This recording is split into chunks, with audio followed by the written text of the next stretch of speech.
you up. Hey, you guys, this is now recorded because live is doomed. I'm Chris Plastic. That's Brick Something. I've introduced him no less than 4 times today. This is 50 minutes into a failed live stream. It's cool. I was introduced 4 times and I feel super welcome each time. It's so great. I blame Palpatine. Somehow Palpatine is ruining everything. You know, I was going to do a practice stream yesterday that was going to be private, but my wife is a trainer for the Department of Corrections here in Wyoming, and she was testing out some new OC, which meant she had to get sprayed with it, and she had a bad allergic reaction, and we had to go to the doctor's office, so it all went downhill. I blame Palpatine for that too. I blame the state. Okay. It's the government, and in this case, it's the Imperials. So, okay. Anyway, you love Star Wars. I love Star Wars. You've read everything. Let's get the dollar store version. The dollar store version is yes. I've been into the Star Wars for a long time. I was an original trilogy kid. Grew up with Kenner Star Wars, hence the shirt. Liked the prequels enough to watch them every single one in the theaters. Definitely at a certain point I was frustrated for all whatever reasons, but still I'm like, I like Star Wars, so I'm gonna check this out. I did check out the EU stuff. I read most of it. Dark Horse Comics, the novels. I love the Timothy Zahn trilogy, which comes into play for Ahsoka Tano or for Ahsoka. Let's see, I stopped by the time I think Han and Leia had their third kid. Spoilers.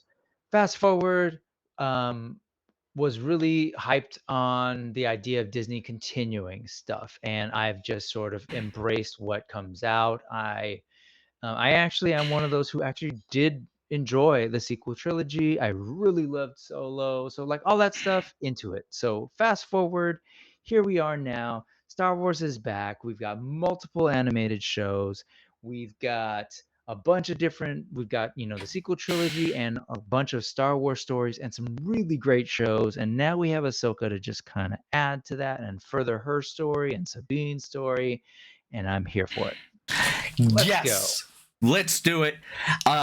Just to put my credentials out into the world, I think The Last Jedi is a masterpiece.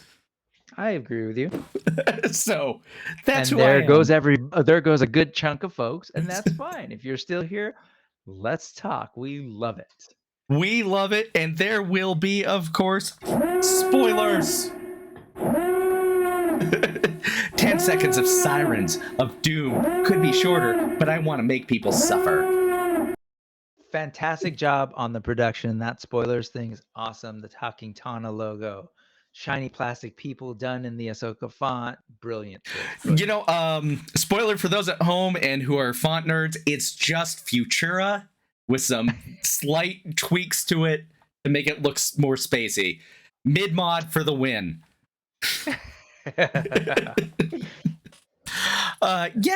So kicking it off, episode 1, Master and Apprentice. I feel like we've been here before somehow. Yeah, it's like I'm stuck in the world between worlds and sort of seeing it, and now we have an opportunity, Chris. We have an opportunity to find a different path out. So let's make it happen. We're on a timer, so I don't want to do too many asides, but rewatching every single Star Wars Disney canon event before The Rise of Skywalker made me think the Emperor came back via the world between worlds. And so when the movie came out, I disappointed myself so dramatically. Because it seemed so obvious. But yes, this episode kicks off with 2 shady, not quite Jedi, breaking out the witch, Morgan Elsbeth, who is got a name that doesn't go with Asajj Ventress, but that's an aside that I just don't think the world's ready for. I think the world is pushed back. And that's just it. Um, then we cut to a temple far away as Mm. Ahsoka delves deep and figures out the mysteries in a way that would make even Indiana Jones proud. Yeah, that was pretty. That was pretty cool. Indiana Jones, or maybe Doctor Afra. Dr. Afra, that's right. Didn't read the comics, but I know Dr. Afra. I'm nerd adjacent enough to go like, I was sent some of those for some reason, and I have them. Check them out; they're good. Anyways, But yes, so she breaks out. There's some murder droids. I forgot the murder droids before. yeah. At first, I was thinking, what are they doing there? But you know what? Morgan told the dark side users, the Force users, that Mhm. she was at the map, so they knew to be there. But she's saved by Hu Yang. Hu Yang. Yeah. Yu Yang. Hu Wang. Doctor Hu Yang. Yes. The 10th Doctor in Steel. I'm not going to give it up. Scrooge McDuck for the win. Flying That's in. right. Scrooge McDuck. Well done. Yes.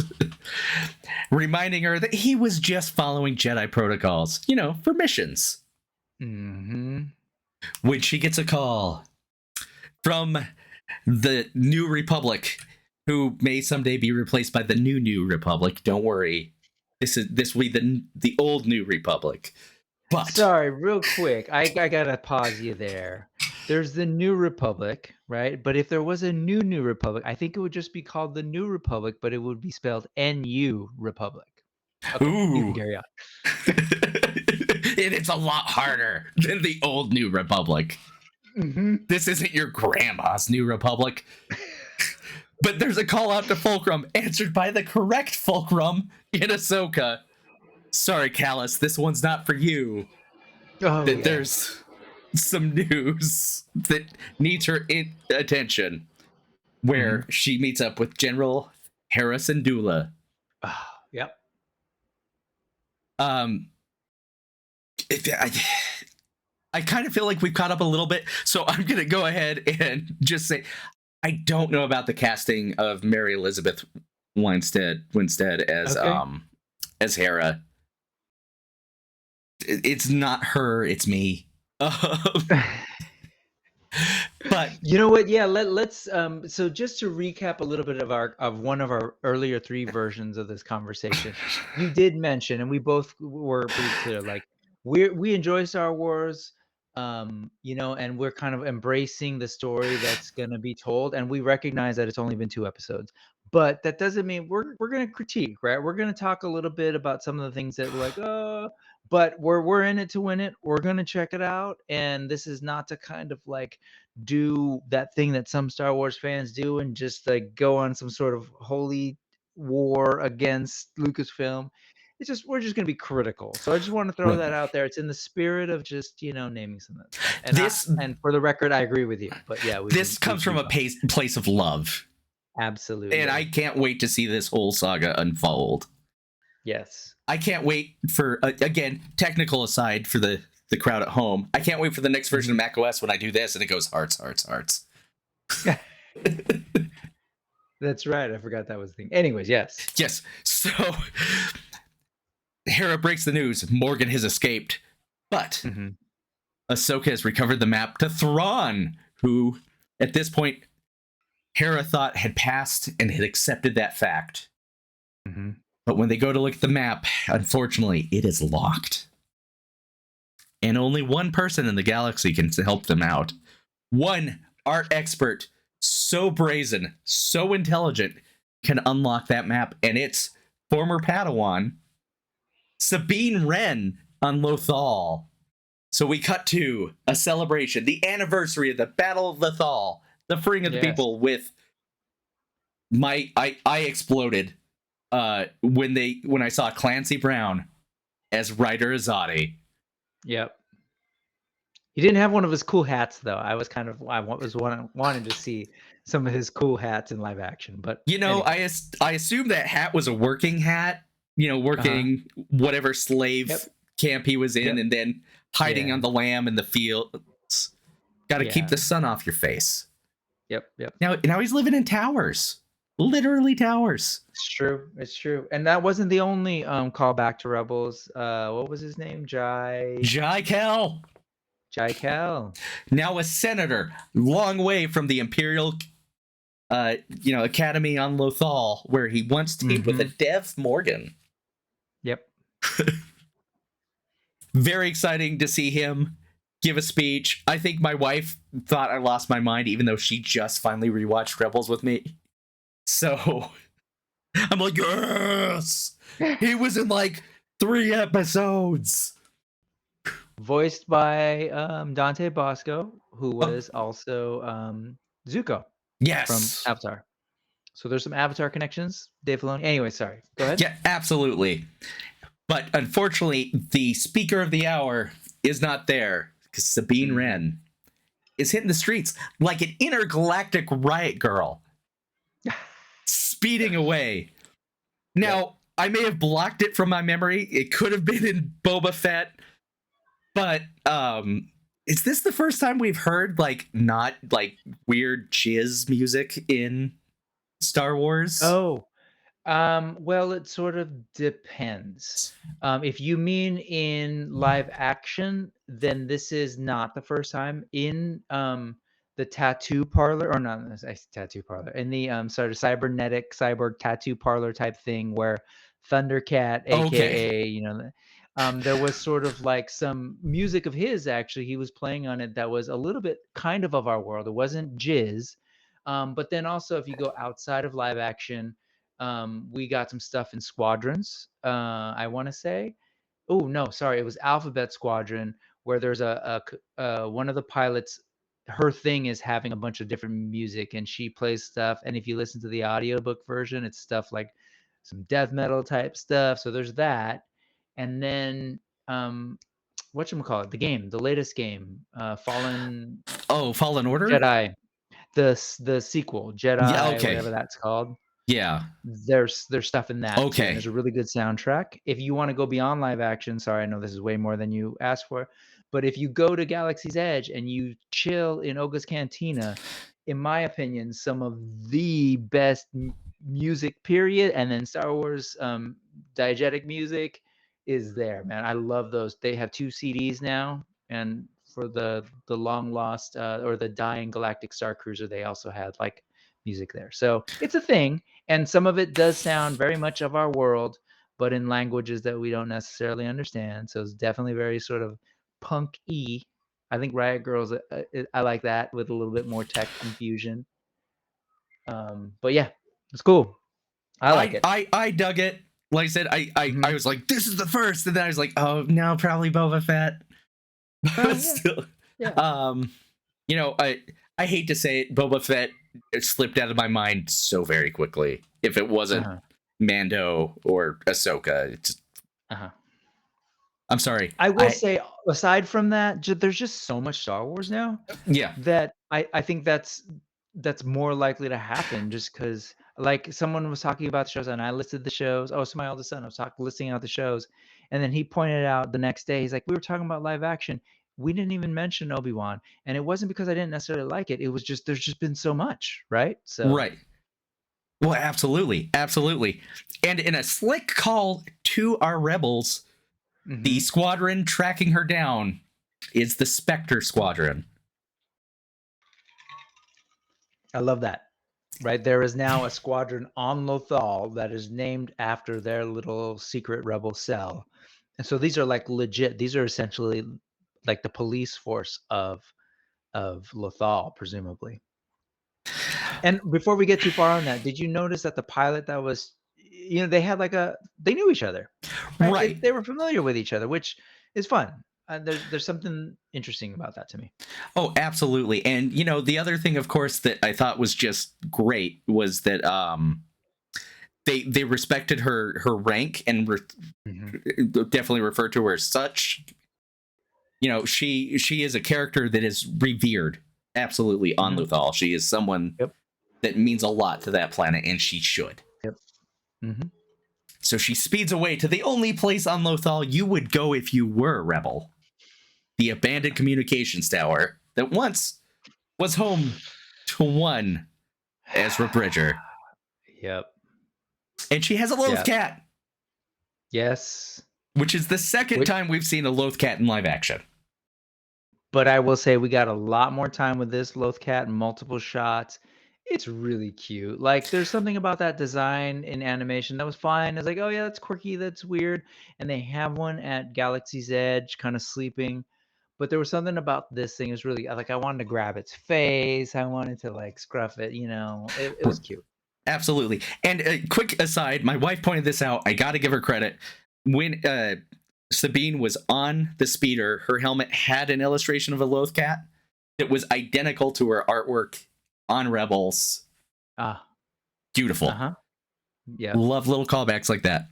She watches a hollow communication from Ezra telling her about her decision, saying that he's like a sister to her. I watched Rebels. I don't think he was thinking of her as a sister.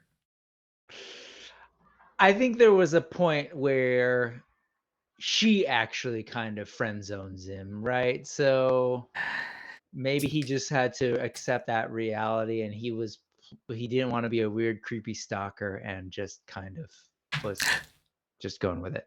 But yet, in the Despite end, still having feelings.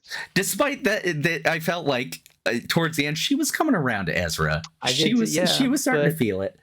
I agree, but maybe they didn't have enough time to actually. And in fairness, maybe that's part of and we're getting ahead, but maybe that's part of the complexity of the loss for Sabine, which Yes. I assume we kind of went through real quick. But I assumed, or I read that that's partially why she didn't want to do the ceremony. It's not just a, hey, let's like go back and celebrate this thing, but no, I'm so much of a rebel, I don't care.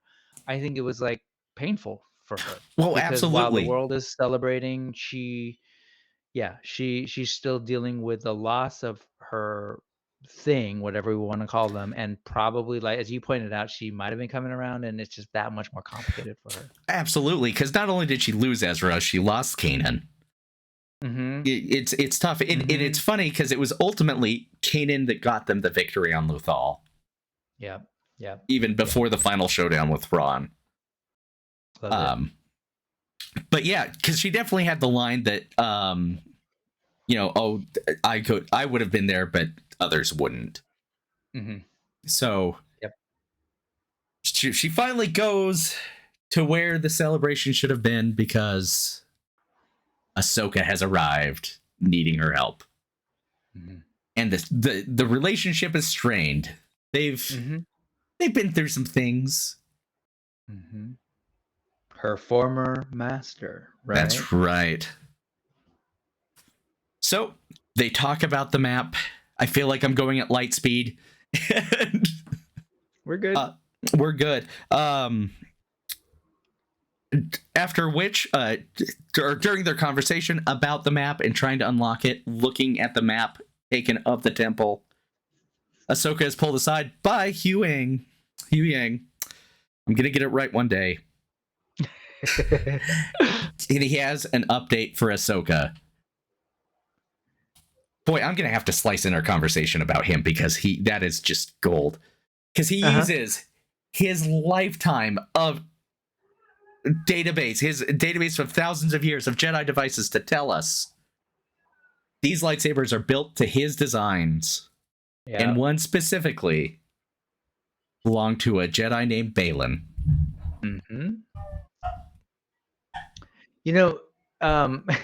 You can slice in whatever, but let me kind of rehash that because I love the fact that Hu Yang is in this show because he not only sort of like ties the thread a little bit, like he was there for when we first met Ahsoka Tano, right, in the Clone Wars, and he played a particular role back in the Clone Wars of supporting the Padawans on their journey to build their first lightsaber on Ilum.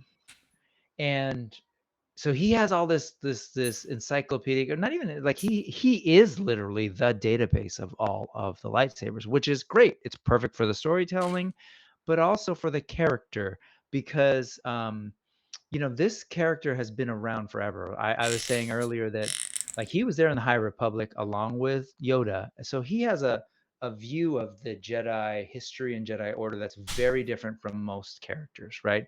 He's seen the Jedi in different periods of its existence. And the reason that that's important is because when he said, like you said, he brought up the lightsaber, but later there's also a conversation, a one-on-one conversation with a robot. And in perfect Star Wars fashion, this brilliant droid, and very like a human with its own level of, I guess, sort of human wisdom, is able to like really challenge Sabine in some ways. Because if you and I guess we'll get there later, but just some of his observations about her, and about her need to maybe rethink some of her, um, I don't know, the way she sort of stepped away maybe from her Jedi training. Anyways, I think we'll get there, but I just wanted to rehash that a little because I think it's a Absolutely. great choice to have him in this show. So they have the conversation. They return Mhm. to talk to Sabine about what she thinks, and she is gone. She has taken the star map back home to have some space to think. And of course, she cracks the code Yep. using the three faces, which I want to ask right now. I know those were Night Sisters on the wall, but do you think they were maybe the Night Sister representation of the Mortis gods? Oh, I don't know. I didn't. I made. I'm not sure. Only because they were. Um, I want to say they were all women, and then sort of the symbol I'm drawing, but that symbol is a Wiccan symbol, right? That's sort of like, I don't know what it's called, but in sort of Wiccan tradition, there's this notion of the mother, the maiden, and the crone. Um, and so I assume that they were kind of like the Star Wars version of that idea, which makes sense for the Night Sisters, who are this like sort of coven of witches essentially, and they are the women of Dathomir versus the like Zabrak men. So I don't know. That's how I interpreted it. Sure, sure. And that's me just probably reaching and wanting to put a connection because I have a theory that, Oh, I want to hear. secretly, I love it. Okay. that Ahsoka is now essentially the daughter. Hmm. Yeah, because essentially she revived her right at the end of the Mortis series, and we see the convert, which is essentially her that the daughter transforms into, has been chasing her, right? Or has Right. been around every time Ahsoka. So I think there's something there. Yeah. So, I will never let go of that thread until Dave or somebody tells me I'm wrong. And Yeah. even then, I will probably scream in a pillow like a good Star Wars fan. Yeah, I think he's I think no, like a good, let's emphasize good, because there's a lot of not so good Star Wars fans that'll not be happy with the pillow, and they need to scream at you anywhere and everywhere they can. But no, even Dave Filoni has kind of hinted at the importance of the convor and still has tied that back a little bit to Mortis. So you're not, I think you may be onto something. Sure. Um, but they've been discovered by this mysterious apprentice via a droid, not unlike a Darth Maul.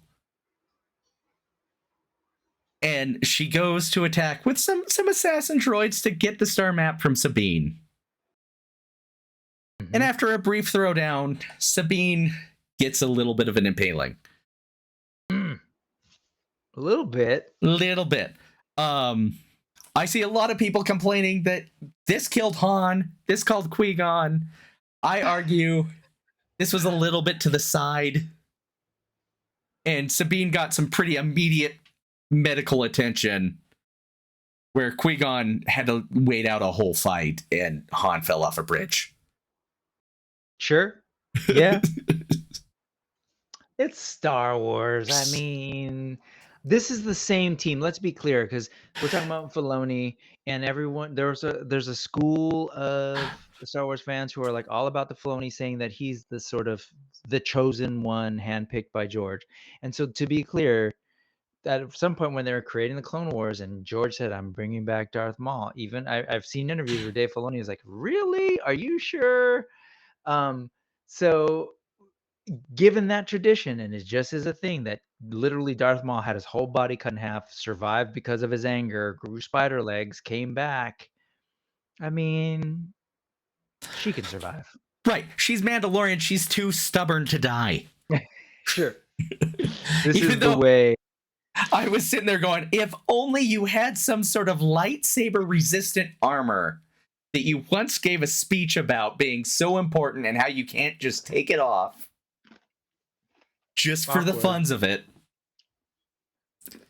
Maybe that underscores her realization that she needs to go back and find the way, right? But that wraps up episode 1. Okay. The lightning round version that we covered in about 10 minutes. All right, so that's episode 1. Do you want to stop and talk about episode 1? Yeah, let's talk episode 1. Okay, please. So, I want to say the orange lightsabers are interesting because it makes me wonder. One, like, yeah, Balin and his apprentice, are they Sith? Are they something new? And I'm excited for something new. Me too. Absolutely. And I do have a sense that I mean, I don't know if something new or just the notion that, like, there's a spectrum, right? That, like, sure, we've seen people who are like, no, I'm all out against the Jedi, and I found this particular faith or religion called Sith or whatever you want to call it, and that's my practice. And then there's a Jedi who have their particular thing called Jedi. But, like, I'm with you in wanting something different because, and we're dealing with it in the show because the Witches of Dathomir are another. Absolutely. Right. And then we knew that in Rebels with oh my gosh, Zeb and the Lasat, they showed us that they too have a strong faith in the Force. They just called it something else. I think it was right? the Ashra. The Ashla. The There Ashla. it is. There Because it is. originally it was the Ashla and the Bogan, right? Yeah. And then we also in Rebels we did the Bendu. So I'm just sharing all that because it is relevant to this show. We're talking about a show that is largely a sequel to Rebels, which also did a lot of work in trying to explore those threads, right? Like we said, there's Ashla and the Bogan. Even in Resistance, which was kind of Dave Filoni worked on that. But there was starting to hint at, I don't know if you remember those two kids. I can't say that I do. Oh, I'm sorry. That's right. I forgot. Yeah, you haven't seen it. But there's some stuff in that too that is also kind of like introducing new aspects of the Force. So, and the sequel trilogy gave us the Church of the Force. Rogue One gave us a bunch of stuff on Jeddah, as did the comic book. So I think that's pretty much firmly established now that there's lots of variants. With that all said, with what is Balin Skoll and what's the first name of Hati? His apprentice. Anyway, well, her. Yeah. With those two, we are seeing something new. There's definitely the lightsaber, but also you'll notice that they don't have the Sith eyes and all that. No, and she had a Padawan braid. Yes, that's what I was gonna. So, like, clearly he's training this person, and still, like, they're not foregoing the Jedi. There's nothing that I've seen so far that shows me the same animosity and hatred that Darth Maul, Darth Tyrannus, and Darth Sidious clearly had against the Jedi, right? They're not Sith. These are not Sith. But the only thing that because I remember Balin in this, it might have been later, sorry, in episode 2 where he laments maybe like, oh, that sucks that we have to kill a Jedi. Because I think what we're seeing are people who were actual Jedi, or he at least was an actual Jedi. And so at one point he embraced that, but maybe something after everything that's happened, he just found a different way. There's something that he's chasing and we don't know what that is. And to me, that's really intriguing because he still found a Padawan. Right. He's trained her. And like I said, it doesn't seem like we must reveal ourselves to the Jedi and get revenge kind of situation. There's something else. Which is cool. Absolutely. And I had a thought and now it's gone. In the High Republic, I haven't read it. This is secondhand for me. I'm sure you read it. That at one point a Jedi character in those novels use some dark side. And at that time, the Jedi Council was like, "Oh, that's rough, bud. We get it. Take a time Yeah. out, vacation a little bit, recenter, Yes. come back." So And I will. somewhere Mhm. in that line, we had to get some Jedi fundamentalist who rose to power and said, "I'm going to make the Jedi great again." And Yeah. Well done. Yes, I will say that there's a couple of different instances where also in now canon in the High Republic, there's a spectrum. There is some there. It isn't something happens, and as you pointed out, that brings us to the state of the prequels, where there's this level of orthodoxy in the Jedi Order that sort of seems to take over. But in the High Republic, yeah, no, we've got people who aren't part of the who aren't part of the Jedi Order at all. They're wayfinders, and there's all sorts of stuff. So yeah, I think by this time in the universe, it's a known thing that there's some variety. Which, to come back to the show, as you pointed out, it's interesting. I'm really curious about Balin, Skoll, and I'm forgetting her name. Sorry, Hati. But let's go back to maybe the beginning of the episode, because in great Star Wars tradition, there's a lot of rhyming happening, right? Even from the beginning of this episode, it's very much like, well, we get kind of a crawl again. well, yeah, Hmm. I put it in my notes. I wanted to make sure to bring it up. Uh-huh. It's the first time we've had a Yeah. crawl outside of the Skywalker saga movies, even though it's not the Yes. traditional Star Wars Nope. crawl. It is a crawl. Yes. And so I have a critique on that. We don't need to. Maybe we'll save like critiques for. I Sure. don't know. How do you want to structure it? Okay. But let's just talk about the like. This is the stuff that I enjoyed and noticed and loved. So yes, we're back to a scroll complete with four dot dot dots at the end, and then we cut to a ship passing. Right, it's a little bit different. So this is where, as you pointed, the scroll is different. Now the ship is there, but it's different. Now Jedi, we see this interaction with the ship and the idea of maybe some Jedi coming on board, which rhymes in the sense of like, well, technically we had users boarding in A New Hope that come onto a ship, right? Right, and of course the Phantom Menace. And then we have prequels, right? Yeah, Jedi coming onto a ship. So there's this rhyming, which is very much a Dave Filoni thing. Again, trying to honor maybe the parts that at least for whatever reason he embraces or is familiar with, is going back to those touchstones: original trilogy, prequels. I Um, will credit Penny Arcade, the web strip, with this years ago. They referred to Star Wars as the accidental genius of George Lucas, and I agree with that wholeheartedly. I do too, and that's part of our exchange before that. Like I have my critiques of this series, but one of my biggest one is that we do tend to put a lot of stock in George Lucas, which is great because I know it was his initial idea.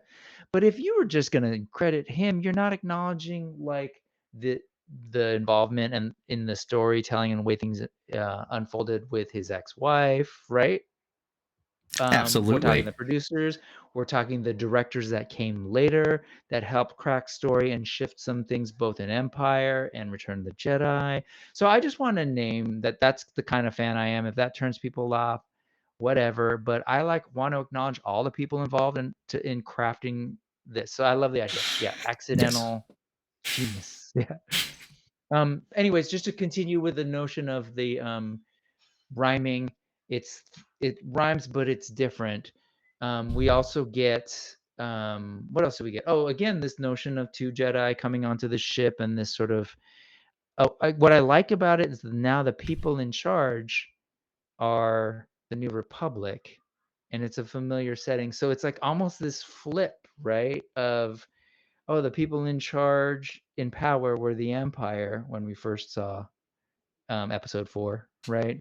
Now this interesting dynamic of like, well, no, the rebels have won, and now it's the New Republic. But what I liked is they have the same kind of arrogance. That guy was super like arrogant, felt like a dumb Imperial kind of in some ways. Like, oh Right. no, I'm gonna call their bluff, right? And kind of bites him in the ass. Yeah, he learned real hard that it's a Captain Hail No. Yes. Yes, well done.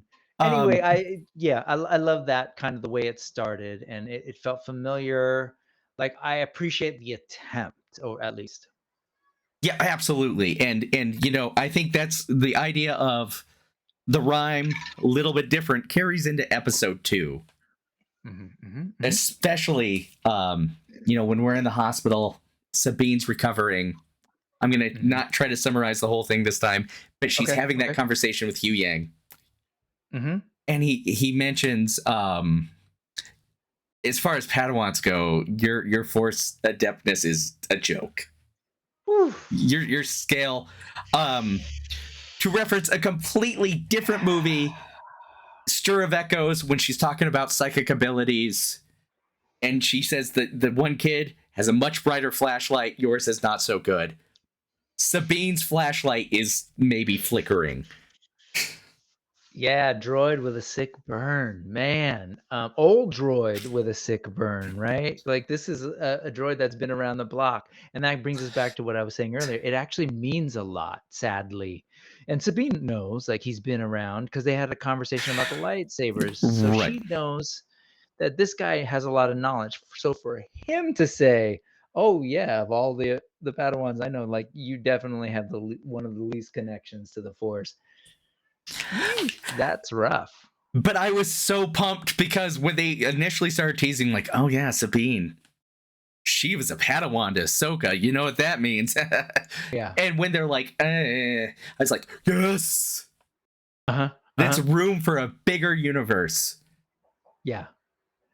Yeah, tell me more about what you're thinking there, like, and then I think I have some. Yeah. So to me, I again, like maybe our Balin Skull and his apprentice, Uh-huh. this could Uh-huh. be the start of something a little bit different, something new, Ah, a okay. Jedi Order that's maybe not the Jedi. Uh-huh. And so potentially a an apprentice who isn't very strong on the Force is what you're thinking? Or Right, maybe uh-huh. but someone has the desire to do right and and Uh-huh. and be a protector, Yeah. and I think that's incredible. And I think one of the most disappointing story beats dropped from The Last Jedi was Broom Kid, Mhm, mhm. just because the idea, it was someone showing us anyone has the potential. Uh-huh. Now, for that kid specifically, it was the Force. Yes. But Ahsoka, if we remember her right, and hopefully they do with the show, Sabine is very, very capable of a lightsaber in her Mandalorian way. Mhm. Yeah.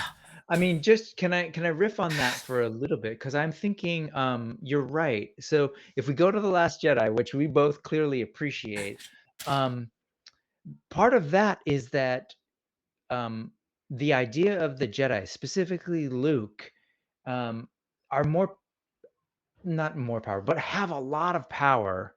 I'll say more powerful. They're more powerful and useful not to go and, use his quote unquote laser sword to stand down against the armies and whatever, but as a symbol, right? Symbolically, this notion of resistance, which then sparks a new kind of like galactic resistance against the First Order. This notion that it's more about the commitment to the fight and the commitment to everything that the Jedi stand for, which is like holding up the light, regardless of, because you're right. It happened to be for that one kid, the Force. But people use that as the symbol to revive resistance, right, against the First Order. So yeah, there's something really cool there that I don't know. There is something that has frustrated me a lot about people who are super into the whole Force cults or religions. And just talk about like, oh, the power of this Jedi and all of this. But if you watch Star Wars, yes, we follow Luke, but dude, Han was important. Um, you know, uh, uh, sorry, I'm blanking at the moment. Oh, Chewie was important. Absolutely. R2-D2 was important. C3PO were important. They were pivotal in everything that happened in that. Sure, there was the Force Wizard Ben and Luke along, but then in Empire, like there was, I keep saying in my brain it's Billy D, but Lando, right? So there's all of these people that are important, right? Admiral Akbar, and that gets lost if you're super focused on the Force users. But it's really like everybody committing to recognizing that there's this massive evil that we need to come together and fight. It wasn't just the Jedi. And if I look at the greater story, and I wonder if, like, how Dave Filoni thinks about it in his conversations with George Lucas, but like part of the prequels was saying, yo, maybe it's not all about the Jedi. Maybe like this notion of the Star Wars and trying to fight this, we need to share that power a little, and or I don't know, like bring more people into this fight. So to bring it back to Ahsoka, I wasn't thinking this way, so thank you for bringing that. That really made me think about, yeah, if Sabine actually maybe isn't that force sensitive, or because it hasn't been clear, maybe she's not. Just throw this out there. Maybe what if she's not force sensitive at all? But you're right, because of Ahsoka's experience with the Jedi, maybe she's willing, she's really focusing on like, I want to train people in the ways of the Jedi, their teachings about fighting for the light and all of that, regardless of the whole actual force wielding thing. I don't know. I find that really intriguing because now my brain's going. Because if you look at what she did in The Mandalorian and how she wasn't jumping at the chance and super excited because they found Grogu who's super powerful. It seemed like she has different criteria, right? Like Right. maybe different. Ooh, Well, nice. and I want to jump so much on the whole idea of Luke being better as a symbol than swinging a sword Uh huh. around. If not, Uh huh. if only that's the lesson that Obi-Wan taught him directly Uh huh. on the Death Star. Or to paraphrase Yoda speaking to Ezra, how do we win? You don't fight. Yes, because if we look at the original trilogy, how did Luke actually defeat the Empire and thwart Palpatine's plans? He put his By with. lightsaber down. Mm-hmm. And he appealed to his father, right? Hey, Ah, I know there's good in goosebumps. you. Yeah. And you're right. That is what Yoda said to Ezra in Rebels. So continue that line of thinking. How did Ezra defeat Mithra Nuruodo Thrawn? He didn't fight. I It's think we're on to something, Chris. absolutely, absolutely. But time is short and we got to keep moving. Sure. um, we cut to Corellia with Hera trying to look into some happenings, tracing a droid back to Corellia, the home of Han Solo, because he's alone. And The home of Han Solo and are we referencing Kira? yeah, Okay, Kira. I just wanted to want make sure. She becomes an important character in the canon, folks. If you don't know, go check it out. But anyways, continue. Yes, Hera and Ahsoka have an aside about maybe taking Sabine back up. But on a thread to echo other pieces of canon, Hera wants to know, are there still Imperials, people who are still loyal to the Empire in Corellia? And he goes, people don't care. They don't care. They just go to the highest dollar, as we learn, as previously taught to us by one DJ in the cells. Yep. Don't join. DJ. Yep. So, of course, like a bad capitalist, they react and try to gun down our heroes. Before they have for the bucks. It's like, dude, just shoot. Right. Just shoot. So much time could have been saved. And we get an Inquisitor. I didn't think we had Inquisitors left at this point. Yeah. So that's interesting. And again, you got to kind of wonder, how old is this Inquisitor, you know? Is he one of Vader's?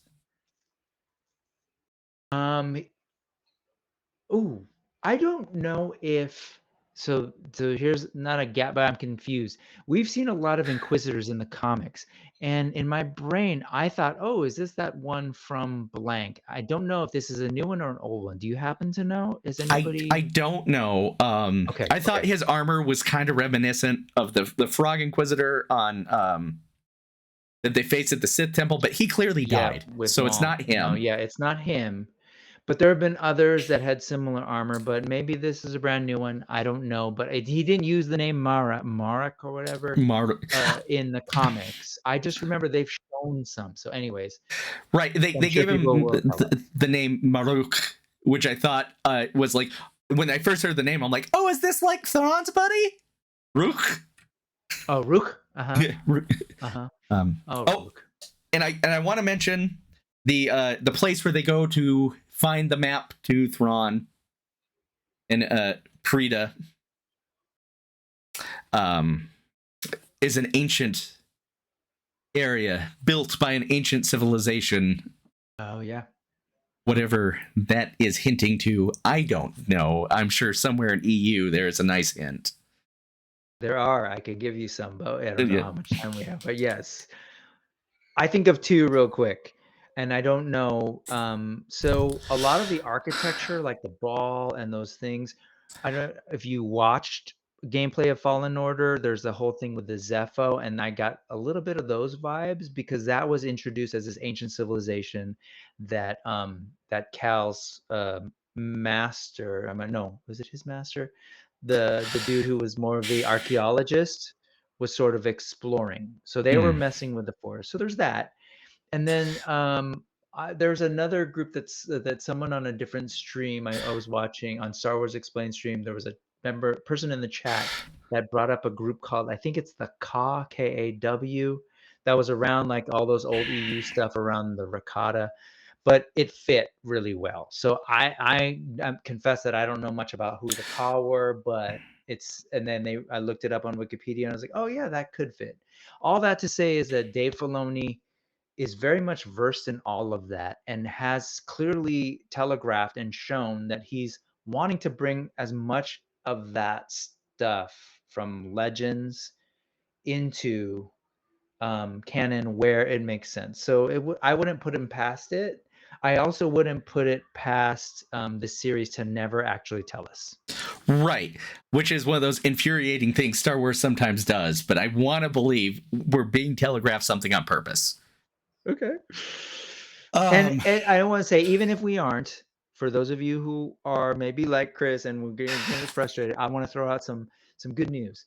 Is that just like we heard mention of this thing called the Clone Wars in 1977 and didn't get it figured out until 1990 something, best believe that at some point, if we don't do it by the end of the series, someone will tell that story. absolutely. And the upside to Disney owning Star Wars is they won't stop until they've wrung everything out of that stone. Sure. As Disney would say, it's an evergreen property. Yeah. I don't disagree. So yeah, let's talk a little bit about character designs and translations Sure. because I want to make sure we get that covered. Yeah. So to the images. Make sure I have the first one pulled up too. Okay. All right. Are you? Oh, We have Harrison Dula in her actual fighter gear here. Actually, no. Is yeah. this her test piloting the It's her A-wing? test piloting the very the A-wing. first B-wing B-wing. fighter. B-wing. Yes. Yes. And I just when you put that up, I just had this reaction because man, I loved Rebels and especially loved Hera. And so you kind of alluded to your take on your feelings about this new version, and I will echo that. Like I say that all because I loved her and was hoping to feel that same love in this, and I'm sure it'll come later as we see more episodes. But I love Hera. I love her role in it. I Right. love her characterization. I love how she kind of held that family of rebels together and all of that. And so far, I'm kind of missing it. I'll put it that Right. way. Hera has a brightness that I'm not sure I've seen out of Mary in anything so far, and I'm hoping she Mhm, can mhm. surprise me. Yeah. And Speaking I of, wouldn't put it on Mary, but yes. But yeah, we'll yeah, oh, let's go. sure. Yeah. And I don't want anyone to think I'm criticizing Mary as an actress. It's Yes. just something, like I said, I haven't seen out of her performances so far. Mhm. I have a take on that that we'll hopefully we'll get to in our next 15 minutes or so. Sure. But yeah, take the reason I asked you to put some of these side by sides and the other stuff as we're looking is to kind of talk about like how do we feel about the translation of this? So it has something to do with the casting, absolutely, and the Right. costumes and all of that. What are you thinking as we're scrolling through these? I think the visual is about Mhm. as good as you can get. Mm. I have no issue with it. I think the Rebel series, with its very McQuarrie inspired designs, Mhm. sometimes got a little bit space clothy. Space what? Space clothy is Oh, what, like, clothing. Uh-huh. they're like, this is sci-fi wear. This is what we Yep. wear in Yep. space. Mhm. Where, our live action properties need to kind of be built out of things we have. Mhm. Mhm. Yeah, and, which is very much a, Star Wars film tradition, right? Right. But it's true, but I hear that, and I will just say that sometimes it's a fine line, right? You have to sort of figure out how do we use stuff that we're familiar with, but in a way maybe that doesn't feel so on the nose. And for Sure. me, if you go back to that last one real quick, the jacket, which is not new, this actually showed up in some art, I want to say from Alphabet Squadron, which is a series of novels where she's sort of playing this role as a general of a squad of fighters.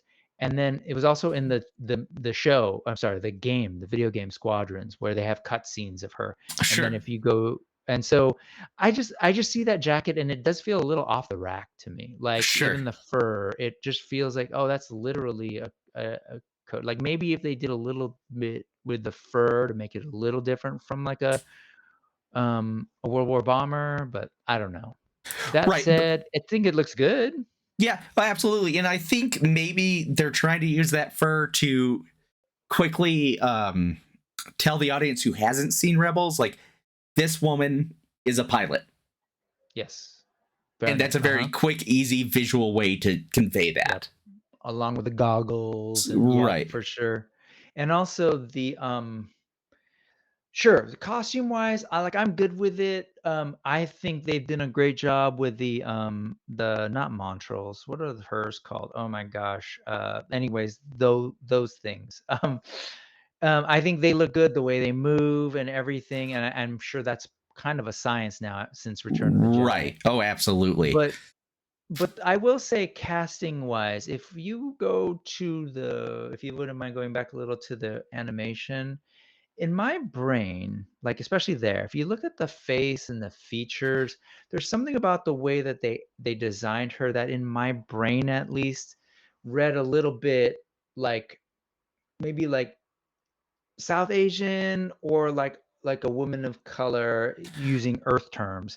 And so, like whatever, it is what it is, but there's something about Mary Elizabeth oh God, Winstead, was it I Winstead? think it's Yeah, Winstead. Winstead. Mary Elizabeth Winstead that she has just a completely different look. And so um Well, and I don't especially know. here in this Yes. picture, she very reads a person of color. Yes, and in particular, this looks maybe more like of African ancestry or ethnicity, Right. and so, like, in my brain I did some art, of, like I tried to do, like, a recruitment poster back in the day, an illustration of her, and who I use for my models I don't know if do you know who Padma Lakshmi is? Yes. Um, yes. So in my brain, like, ooh, Hera. That was just me. So like I get it. So like I'm not at all claiming that I would have done a better job casting. I'm just like, but for me, and I'm not claiming like racism, white supremacy, or anything because they cast her at all. I think she's great. But just I think in translating it, that I did rub up against that a little bit. Sure, But because what then when we go to Mary Elizabeth Winstead, I'll admit she kinda looks like a person in cosplay sometimes to me, and sure, I'm trying to get past that. Um, I guess the counter to that would be, or not a counter, like Jessica Biel. Is that her name? Who plays another one of their species in The Mandalorian. I didn't go, "Oh, that's Jessica Biel sure. in cosplay." So I don't know what's going on. I don't know why I'm feeling that. But I think, but anyway, it is what it is. I'm just throwing that out there as a reaction. Right. And I wish I had a giant thing that just said this is a joke. Please, Uh-huh. please, internet, don't take me seriously. I'm joking. I joke that Mary got the role because she's married to Ewan. Sure. Yes. But I don't mean it, please. Yeah, no, no, no, no, and I get that, and, Yeah. but she's an amazing actor, I've loved everything that she's been in. I find her, like, her ability to kinda create a character is great, which I think we'll talk a little bit if we have time about acting versus directing, because I think for me, directing and maybe some of the writing is where I think some of that performance, and her in particular, bothered me, but Okay. I will say it shifted in episode 2. Anyways, Sure. And we I wanted to can. bring up this Yep. this last animation still from the game, Mhm, mhm. just to do that. And now here I think is an actual like a really like great trans interpretation is of course animation Sabine from the end of Rebels, Mhm, where she mhm. meets up with Ahsoka the White, Yep. versus live action. Yeah. Nailed it. Yeah, I think they did a Absolutely really good nailed job it. of that. I agree. I'm my nitpicky side, if you go back, is like, I wish they got the exact same haircut just because I love that really short, like, she like, when she did that compared to, you can even see it in the mural in the back, Yeah. like, that was a nice strong contrast to where she had come from. Right. And for me, and we see this later in episode 2 when she actually cuts the hair, which is very much the Kanan Jarrus haircut Well, thing. absolutely. And I think the reason we lost the nice tightness was so we could have that honoring of Kanan. Sure, but what I guess where I was going with that is, in addition to the honoring of what do you call this? The sort of ceremonial haircut, Mm, was also that really short hair to me was both um, more similar to Kanan's where he lands, and if you look behind there, where Ezra landed. And there was something yes. in my brain, at least, where I was like, "Oh wow, this is an amazing thing that she did. That she cut her hair. That clearly she's a character who loves her hair. She dyes it, she colors it. It means a lot to her. But she did this thing." In my brain, at least, to really honor both Kanan and Ezra. But Certainly. whatever, that's just my weird little headcanon thing. She looks great, and Yeah. I would say more so than the long hair. At that moment, I was like, "Oh, this is very Sabine." But Right. Well, and of course, Sabine always had a unique skin tone. So I think them yeah. casting an actress who I believe I'm not sure exactly. I know she's Asian. Mhm. I think is a I don't wonderful know her choice. background either. I didn't know if she was part Japanese, if that was and I say part loosely, I mean, Yeah. she's like, we're all everything. But Right. yeah, no, and I will say that in because we're kind of mixing both performance and everything, I really loved both the characters and the voices that they had for both Hera and Sabine a lot. Right. And I just feel like both of those actors who voiced them with their the way the performances on those two characters in particular, I was like, wow. So I'll say that there's something going on with what is her first name? Oh my gosh, the actor who is now playing Sabine. Yes, which I should have had in front of me, and right now it's blank. Sorry, but, yeah, at least in episode 1 especially, less so in episode 2, there was something I just wasn't quite buying her performance. There was something about the way things were being carried out, more so than with Hera. And I will say right now, that to me is why I tend to not put it on the actors per se. Sure. You got 2 actors who, by all accounts, are really talented based on everyone that talked about the shows that she's been on, and I know Mary Elizabeth Winstead. Um, these are they're people who are clearly, like, performers. I tend to maybe go to the direction, and the reason I do that, because here's another Star Wars tradition. The prequels had Ewan McGregor, right? Yep. Natalie Portman, right? Sorry, Qui-Gon Jinn. Liam That Neeson. dude, Liam Neeson, um, amazing actors who should have been like, when I heard they were cast, I was waiting for the prequels, like, this is gonna be amazing. But their performances were really wooden, weird, awkward, and that's what I felt about this one. So Sure. my brain goes to, well, it's about maybe direction and something's going on there. So that's where I put it personally. Absolutely. And you could be absolutely right. Again, I didn't feel like Sabine quite read from as the Sabine we knew in Rebels, Mhm. but she has been framed solely so far against Ahsoka, and there is something there between them and their past. Yes. So that's what I'm chalking a lot of that up to at this point. Yep. I get it. Yep.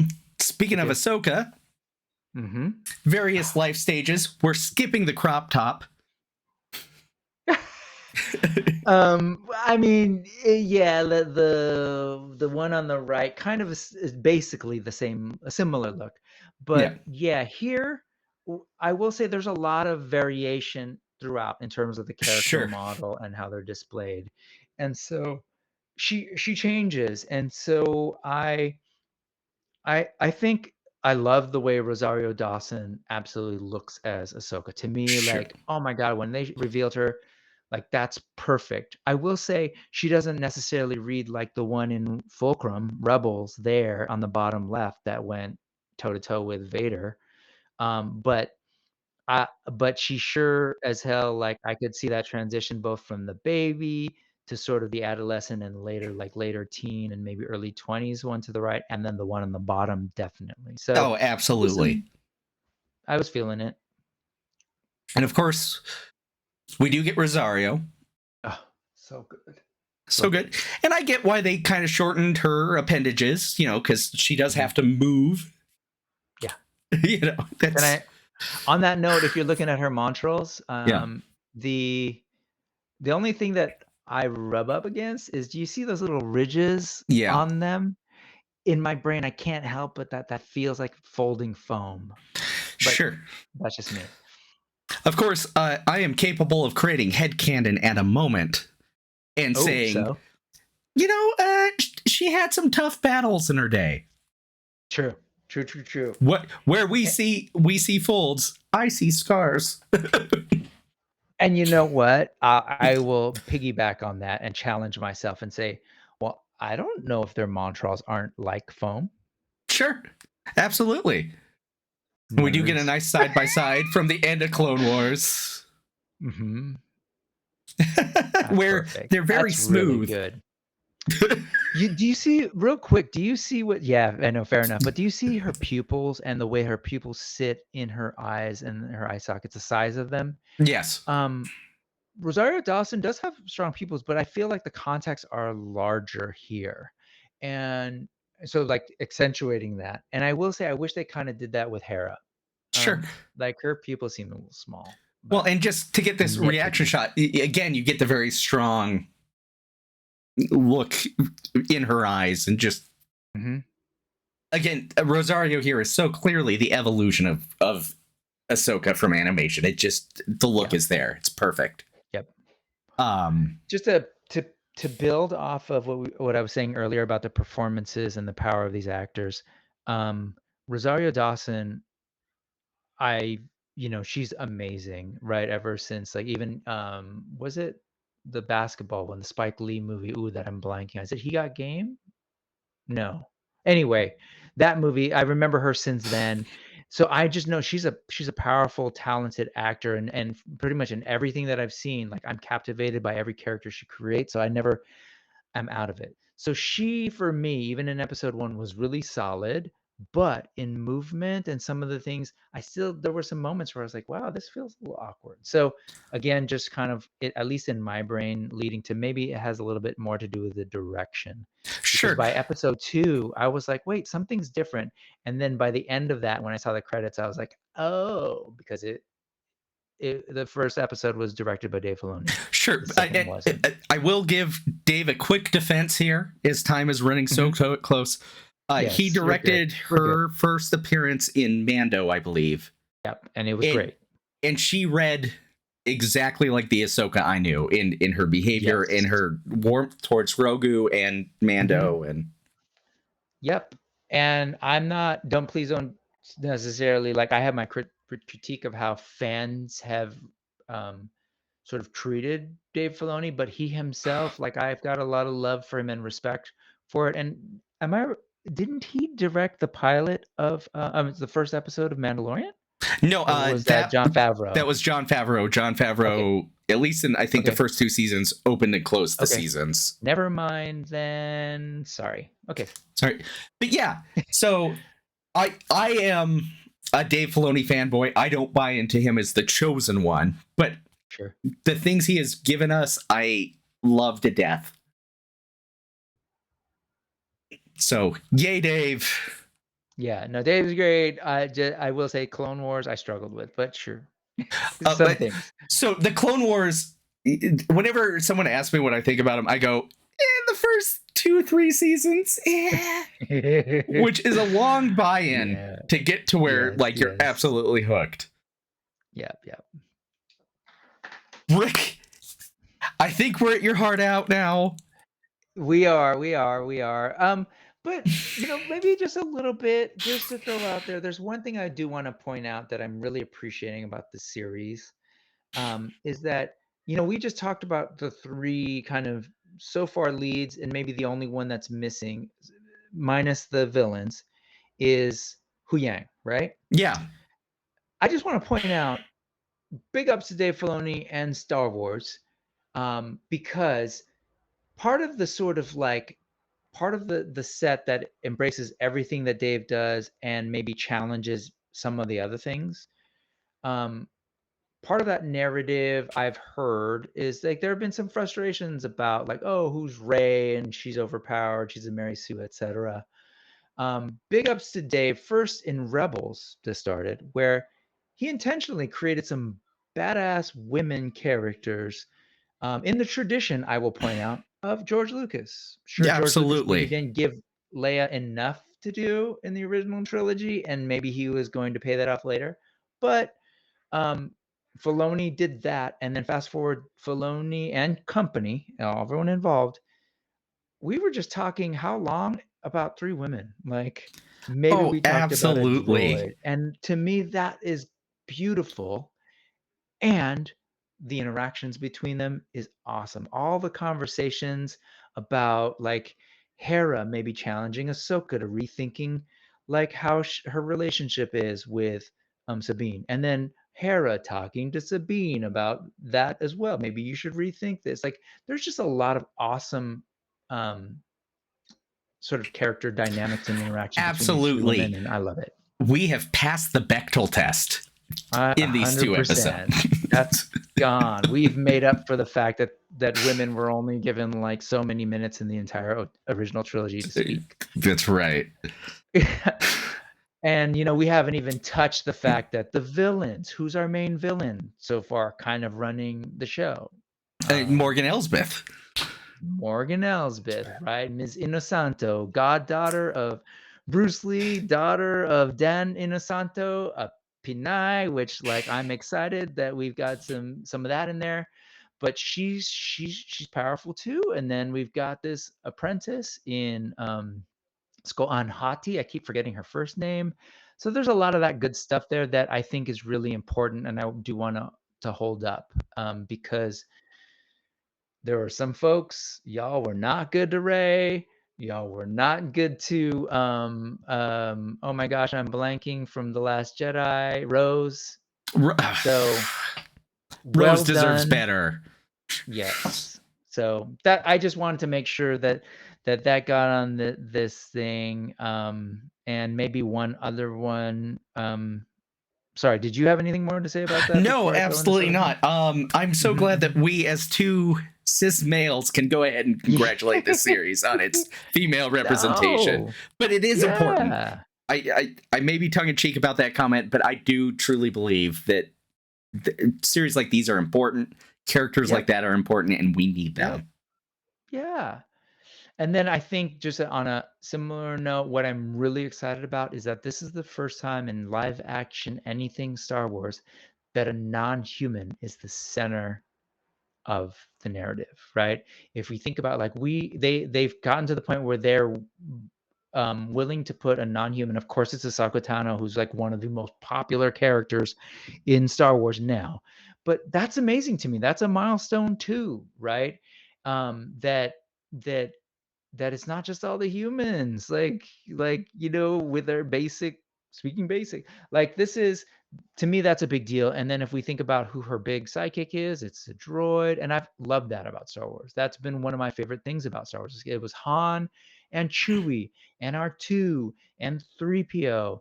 And I'm here for it. And I'm glad we're putting them a little bit more up front and center too. So